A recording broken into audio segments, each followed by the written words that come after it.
নমস্কার সুপ্রিয় দর্শক শ্রোতা সকলকেই স্বাগত হিন্দু লাইফস ম্যাটার ইউটিউব চ্যানেলে। দর্শক, our sweetest songs are those that convey the saddest thoughts. আমাদের কাছে সেই গানগুলি সবচাইতে সুমধুর, যেগুলি গভীর বেদনার অনুভূতি জাগিয়ে তোলে। তো এই মুহূর্তে আমি একটি জঙ্গলে আছি। এখানে শীত আসবে, পাতা ঝরা শুরু করেছে, কিন্তু এই ঝরার আগে, বিদায়ের আগে আমরা সাজিয়ে আমাদের পারিবারিক জীবনে আর কি, দৈনন্দিন জীবনে আমরা যেটা যখন মানুষ বিদায় নিতে যায় তখন কি সুন্দরভাবে সাজিয়ে দিই, তাই না? কিন্তু এরপরেই কিন্তু আসছে বিরহ। তো সেই রকমই এই যে পাতা ঝরা অরণ্যে এই পাতাগুলি, প্রকৃতি কি সুন্দরভাবে নানান রং বেরঙে সুশোভিত হয়েছে। আপনারা দেখছেন এই যে স্বর্ণঝরা, যেমন পাতাগুলি, গাছগুলি যেন স্বর্ণঝরা, পাতাগুলি সোনালি কালার, লাল, তামাটি কালার এগুলি পড়ে আছে চারিদিকে। আপনি যেদিকে তাকাবেন এই স্বর্ণঝরা প্রকৃতি আপনি দেখতে পাবেন। গাছের পাতাগুলি এক ডালেই বিভিন্ন রকমের পাতার বিভিন্ন রকমের রং, চিন্তা করতে পারেন। তো যাই হোক, আমি এই আজকের এই বিষয়টি এই ফল কালার্স না, শরতের কি বলে, শরৎ হেমন্তের এই রং বৈচিত্র্য নয়। আমি আজকে একটি খুবই বেদনা বিধুর আমাদের বাংলাদেশের সংখ্যালঘুদের বিষয় নিয়ে আলোচনা করব।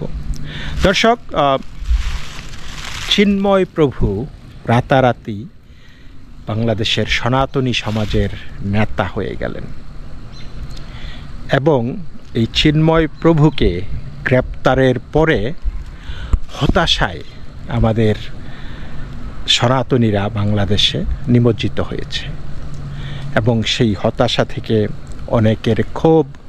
আমরা আবার দেখছি অনেকেই ইসকনকে গালিগালাজ করতেছে। আপনারা দেখতে পাচ্ছেন তারা জামাতের সাথে সুর মিলিয়ে ইসকনকেও গালিগালাজ করে, আমাদের সনাতন সম্প্রদায়। তো অথচ এটা তারা চিন্তা করে না যে ইসকন একটা ঐক্য। ইসকন এই হিন্দু সমাজকে, সনাতনী সম্প্রদায়কে ব্যাপকভাবে ঐক্যবদ্ধ করেছে। আমরা হয়তো এক একজন এক এক বিশ্বাসের, এক এক মতের, এক এক পথের, তারপরও ইসকন তাদের যেই আধ্যাত্মিক বা তাদের যেই সামাজিক সেবামূলক যেই সার্ভিসগুলি দিয়ে যাচ্ছে, এতে করে অন্তত সনাতনী সম্প্রদায় কিছুটা হলেও ভরসা পায়। তো সেই জায়গা থেকে যখন ইসকনের ঐক্যে যখন ভীত হয়ে এই জঙ্গি মুসলমানরা, জঙ্গি যারা আছে আর কি, এক্সট্রিমিস্ট, রেডিক্যাল ইসলামিস্ট, তারা যখন ইসকনকে আক্রমণ করে, তখন আপনাদেরকে বুঝতে হবে যে তারা আমাদের ঐক্যে ভীত, তারা আমাদের ঐক্যকে ধ্বংস করতে চায়। সুতরাং এদের ফাঁদে পা দিয়ে যারা ইসকনকে গালিগালাজ করে, সেটা যেই কারণেই হোক, আমি বলছি না, ইসকনের বিভিন্ন মতের, বিভিন্ন পথের বিভিন্ন আদর্শ রয়েছে। তো সেই আদর্শকে যখন আপনি অ্যাটাক করবেন, তখন বুঝতে হবে যে আপনি শত্রুর হয়ে মিত্রের ক্ষতি করতেছেন। ঘরের শত্রু বিভীষণ, অর্থাৎ এই শত্রুরা ঘরে ঢুকে গেছে, ঘরে ঢুকে শত্রুর আপনার মিত্রের আপনার ক্ষতি করতেছে এবং দিন শেষে যখন পারপাস সার্ভ হয়ে যাবে, তখন কিন্তু আপনিও ছাড়া পাবেন না। তো এই জিনিসটা সতর্ক করে আজকে আবার আমি শুরু করছি চিন্ময় প্রভুকে নিয়ে। চিন্ময় প্রভু রাতারাতি সনাতনী সম্প্রদায়ের, সনাতনী ধর্মাবলম্বীদের একটা অবিসংবাদিত নেতা হয়ে গেলেন। তো এখন আমি বিভিন্ন আমাদের সমাজে বিভিন্নভাবে বিভিন্ন কথাবার্তা শুনছি, কে তাকে নেতা বানিয়েছে, কে তাকে ডুবিয়েছে। এবং খুবই মানে এমন এমন সব তথ্য, যেহেতু আমি ইউটিউব করি, কথাবার্তা বলি, অনেক জায়গা থেকে অনেক রকম তথ্য আমাকে দেওয়া হয়, আমার কাছে আসে। এখন আমি বাংলাদেশের এই প্রেক্ষাপটে আমি অনেক কিছুই চিনি না, আমি সেই বহু বছর আগে বাংলাদেশ ছেড়েছি। সুতরাং সেই দিক থেকে আমি বাংলাদেশের মানে এত বছর আগে যে আমার ভিউয়ার যারা আছে তারা হয়তো অনেকের জন্মই হয় নাই ওই সময়ে।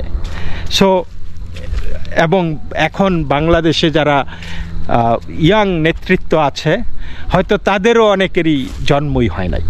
তো সেই প্রেক্ষাপটে আমি বলছি যে বাংলাদেশের অনেক কিছুই আমার গ্রাউন্ডে কি হচ্ছে, গ্রাউন্ডে কারা আছে, কোন ক্যারেক্টারটা কীরকম, সেই জিনিসগুলি আমার অনেকটাই জানা নাই। আবার যাকে যাকে চিনি তাকে তো চিনি।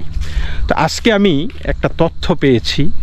এই তথ্যটা ওনার যিনি অথার তিনি নিজেও তার ফেসবুকে দিয়েছেন। তো এবং সেই জিনিসটাই আমার কাছে খুব ইন্টারেস্টিং মনে হয়েছে। তো আমি সেই জিনিসটা আপনাদের সাথে তুলে ধরতে চাই, যদিও আমি জানি না সেই ব্যক্তিটা কে, কাকে উদ্দেশ্য করে এই জিনিসটা বলা হচ্ছে। এবং আমরা দেখতে পাচ্ছি যে এই ঘটনার, যদিও তারা নাম প্রকাশ করতেছে না, কিন্তু এই ব্যক্তিকে নিয়ে চট্টগ্রামে একটা রেভেলিয়ন সৃষ্টি হয়েছে। সো আপনারা যদি কেউ দুয়ে দুয়ে চার মিলাতে পারেন, হ্যাটস অফ টু ইউ, আপনারা বুঝে নেবেন। আমি মনে করি যে হিন্দুদের একতা দরকার, কিন্তু সেই একতার মধ্যেও আমাদেরকে জানতে হবে যে who is serving our purpose, who is destroying our unity. যে সুযোগ বুঝে, সুযোগের সদ্ব্যবহার, মানে সদ্ব্যবহার বলবো না এই ক্ষেত্রে, যদি সুযোগ বুঝে আমাদের ক্ষতি করে কেউ বা আখের গুছানোর চেষ্টা করে, সেই জিনিসগুলি আপনারা একটু খেয়াল রাখবেন। তো প্রসঙ্গ চিন্ময় প্রভু, চিন্ময় কৃষ্ণ প্রভুকে নেতা বানালোকে ডুবালোকে। সম্প্রতি একটি হোয়াটসঅ্যাপ নাম্বার থেকে ফোনালাপে প্রাপ্ত পুরো গল্পে রয়েছে কিভাবে ছক কষে একজন চিন্ময় প্রভুকে খলনায়কে রূপান্তরিত করে আস্থা করে নিক্ষেপ করার আদ্যপান্ত কাহিনী। 2024-এর 5ই আগস্ট শেখ হাসিনার পতনের পর বাতাসের সাথে তাল মিলিয়ে চট্টগ্রামের একজন মিঠাই চক্রবর্তী, আমি জানি না সেই মানে মিঠাই তো কারো নাম আছে কিনা আমি জানি না, বাট চক্রবর্তী বহু মানুষ আছে এবং হিন্দু সমাজে যথেষ্ট পরিমাণে কাজ করে এরকম আছে চক্রবর্তীর মধ্যেও। সো আমি পার্সোনালি সেই ব্যক্তিটাকে আমি সেটা জানি না। তো আবারও বলছি, আপনারা যদি দুয়ে দুয়ে কর্ম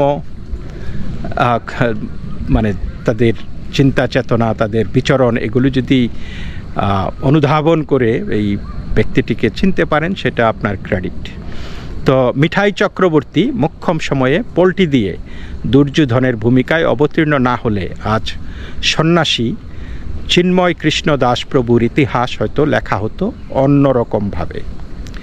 পাশাপাশি ছদ্মবেশী মিঠাই চক্রবর্তীর আসল চরিত্র উন্মোচিত হতো কিনা সন্দেহ থেকেই যায়।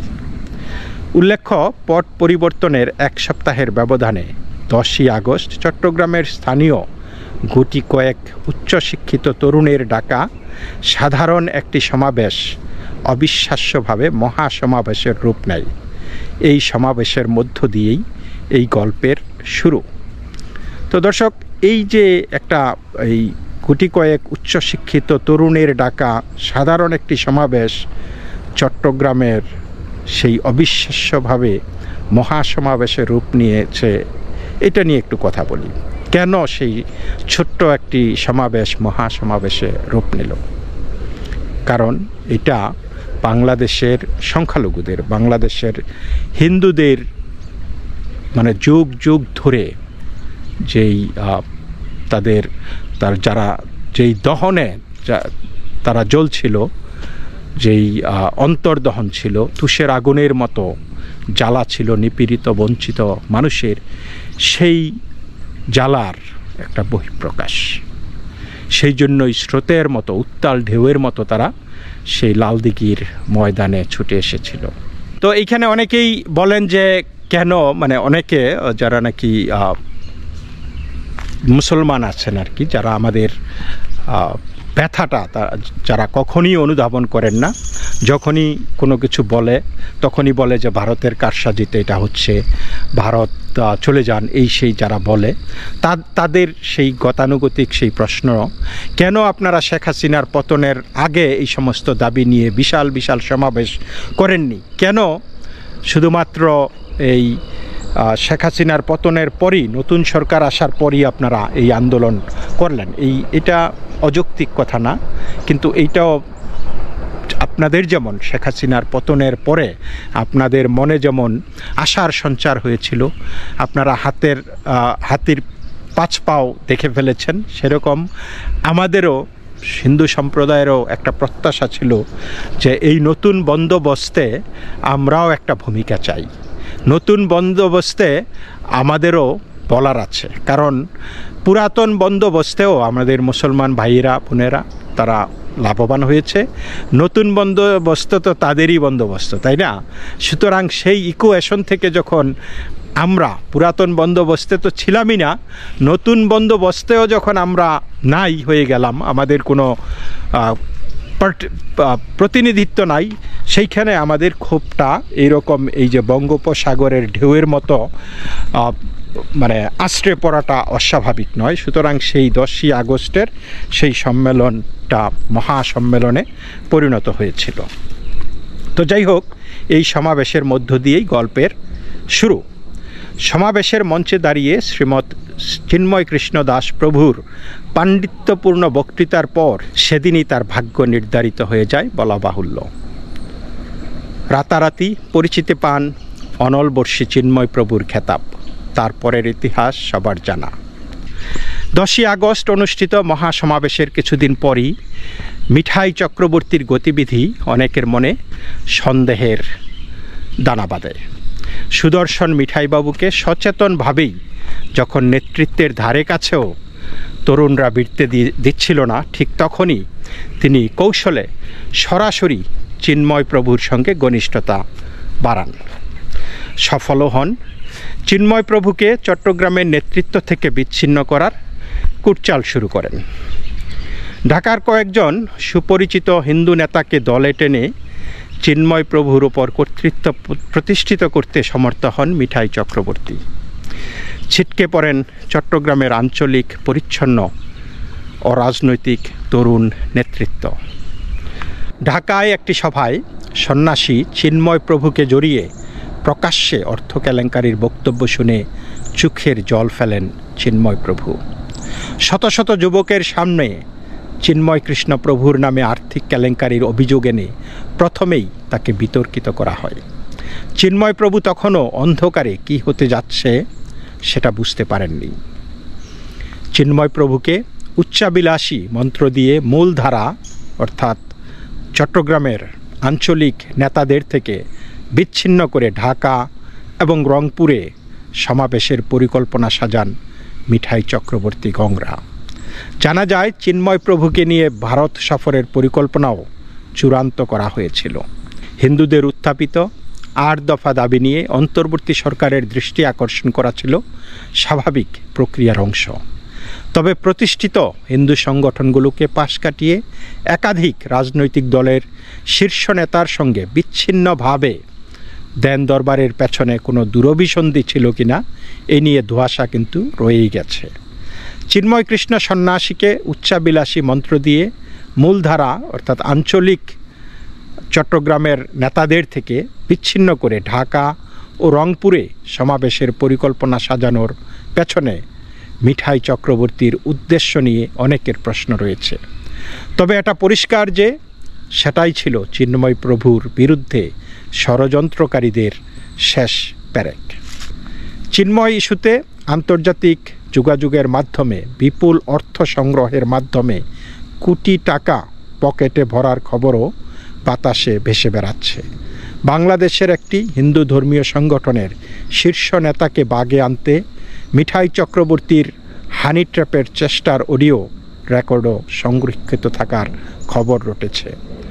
দর্শক, আমি এখানে আমার ব্যক্তিগত কোনো মতামত আমি দিচ্ছি না, তবে এই চিন্ময় প্রভু এই যে এতদিন ধরে জেলে আছেন, এটা তিনি নিশ্চয়ই একটা ষড়যন্ত্রের একটা অংশ, এইটুকু অন্তত আমি বিশ্বাস করি।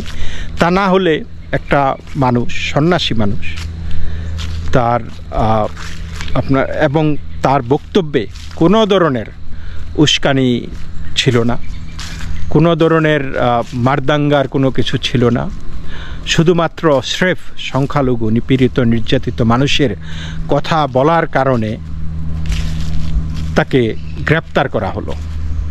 এবং এই গ্রেপ্তারই নয় শুধু, তারপরে তাকে একের পর এক জামিন নামঞ্জুর করা, ইভেন তার পক্ষে আইনজীবীরা যারা দাঁড়িয়েছিল তাদের বিরুদ্ধে মামলা দেওয়া, এবং তাকে ঘিরে শত শত হাজার হাজার মানুষকে, অজ্ঞাতনামা মানুষকে মামলা দিয়ে হয়রানি করা। তো এইগুলির পেছনে একটা গভীর ষড়যন্ত্র তো নিশ্চয়ই আছে। এবং আমরা দেখেছি যে চিন্ময় প্রভুর আশেপাশে তখন, মানে এই যে যখন চিন্ময় প্রভু লাইমলাইটে চলে এসেছেন, তখন আমরা বহু মানুষের আনাগোনা দেখেছি। তো সেই মানুষগুলি এখন কোথায়?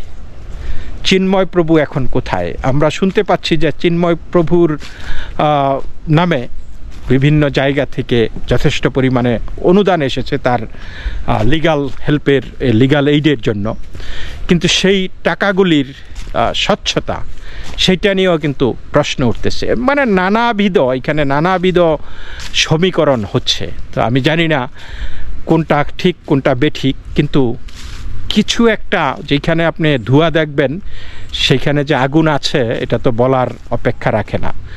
সো এই চিন্ময় প্রভুকে এইভাবে এই ষড়যন্ত্রের জালে আটকালো কে? কারা এর জন্য দায়ী? এবং হ্যাঁ, আমি বুঝি যে এই মুহূর্তে চিন্ময় প্রভুর পক্ষে নেমে মাঠ গরম করলে তাদের কপালেও জুটবে, সেই জেল হাজত জুটবে, কেস খাবে তারা নিশ্চিত। কিন্তু তাহলে এই এতগুলি আমাদের নেতা নেত্রীরা চিন্ময় প্রভুকে যখন নিয়ে এত বেশি মাতামাতি করলেন, তাহলে সেই জিনিসগুলি নিশ্চয়ই, আপনারা যদি তার পিছনেই থাকবেন না, আপনারা যদি একটা সাস্টেইনেবল একটা মুভমেন্ট যদি তার জন্য করবেনই না, আপনারা কি এগুলি ভাবলেন না যে ওকে, আমাদের নাই আছে, আমরা ওই সেই ঢাল নাই, তলোয়ার নাই, নিধিরাম সর্দার, আমরা এখানে নামলে যেই একটা মহিলারা, আমাদের ঘরের নারীরা যখন রান্না করে, ইভেন অনেকেই দেখবেন যে কোনো ওই ছাড়াই খালি হাতে কড়াই ধরে ফেলে, কারণ তারা জানে এই কড়াইয়ের তাপ কতটুকু, এটা তিনি সামলাতে পারবেন কিনা। আমরা যারা ফুডুং ফাডুং করি, তো তারা কি সেই জিনিসটা চিন্তা করেছে কিনা, আমলে নিয়েছে কিনা যে এর পরিবর্তিত পরিস্থিতি যদি যেইভাবে ভাবছি সেইভাবে না যায়, তাহলে ঘটনাগুলি যদি অন্যরকম হতে থাকে, তাহলে তার জন্য আমাদের কি ব্যবস্থা আছে, তাই না? সো আমাদের এই যারা আন্দোলন করেছেন, মানে এমন একটা সময়ে যে একটা টালমাটাল অবস্থায়, তো নিশ্চয়ই আমরা আমাদের অধিকারের পক্ষে লড়ব, কিন্তু একজন মানুষকে সামনে এগিয়ে দিয়ে তারপরে আমরা আর পিছনে নাই। হ্যাঁ, এটা ঠিক যে এই মুহূর্তে তার পিছনে দাঁড়ালে এটা একটা আত্মঘাতী হবে, কারণ সবাই যে চাচা আপন প্রাণ বাঁচা, কারণ আমাদের এক একজনের পরিবার যখন এটা কিন্তু আলটিমেটলি পরিবারকেই সামলাতে হবে। তাহলে আমরা যদি এতই বুঝি যে যদি কিছু ঘটে যায় আমার পিছনে লোক নাই, আমার পরিবারই হবে ভুক্তভোগী, তাহলে এইভাবে এক এক করে সবারই তো এটা ভেবে অন্তত চিন্ময় প্রভুকেও তো নিরস্ত করা যেত যে না, let's wait and see what happen. তো পরিস্থিতিটা এমন একটা পর্যায়ে গেছে যে আমি তো খুব শীঘ্রই যে চিন্ময় প্রভু এই একটা মিথ্যা মামলা, একটা মিথ্যা থেকে, এই অভিযোগ থেকে তিনি যে মুক্ত হবেন বা মুক্তি পাবেন, সেরকম কোনো দেখছি না আমি, মানে সম্ভাবনা দেখছি না। তো এবং তার পরিবারই কিন্তু এটার ভুক্তভোগী। আমরা শুধু লিপ সার্ভিস দিচ্ছি, আমরা শুধু বলছি, এই বলাটুকুই সার। এবং সেইটা যদি আমরা না পারলাম, তাহলে আমরা তাকে এই পথে নামালাম কেন? শুধু তাকেই কেন নামালাম, আমরাও কেন তার সাথে শরিক হলাম না? তো এই জন্যই আমি ভাবছি যে এই যে কানাঘুষা কথাবার্তা যা আসতেছে, এগুলি কি সত্যি? আমি জানি অনেকে আমাকে বলবেন যে আপনি এই হিন্দুদের মধ্যে আবার একটা ঝামেলার সন্দেহের বীজ ঢুকিয়ে দিচ্ছেন। এইখানে আমার সন্দেহের কোনো কিছুই না, আমি শুধু দিলাম যে এই কথাগুলি হচ্ছে। যদি অ্যানালাইসিস সঠিক হয় তাহলে দুর্ভাগ্যজনক, এবং আমরা ভবিষ্যতে এটার জন্য এটার থেকে শিক্ষা নিতে পারি। কারা জড়িত, কে জড়িত আমি জানি না। আপনারা যদি 2 2 4 মিলাতে পারেন ভালো, আর না মিলাতে পারলে hope it did not happen. Hope যে আমরা সবাই ধোয়া তুলসী পাতা ছিলাম, শুধু চিন্ময় প্রভু একটা প্রাকৃতিক দুর্যোগ, ইউনুস নামক একটি প্রাকৃতিক দুর্যোগের শিকার, মেটিকুলাস ডিজাইনের শিকার। তো দর্শক, এই পর্যন্তই। আপনারা সকলেই ভালো থাকবেন। নমস্কার।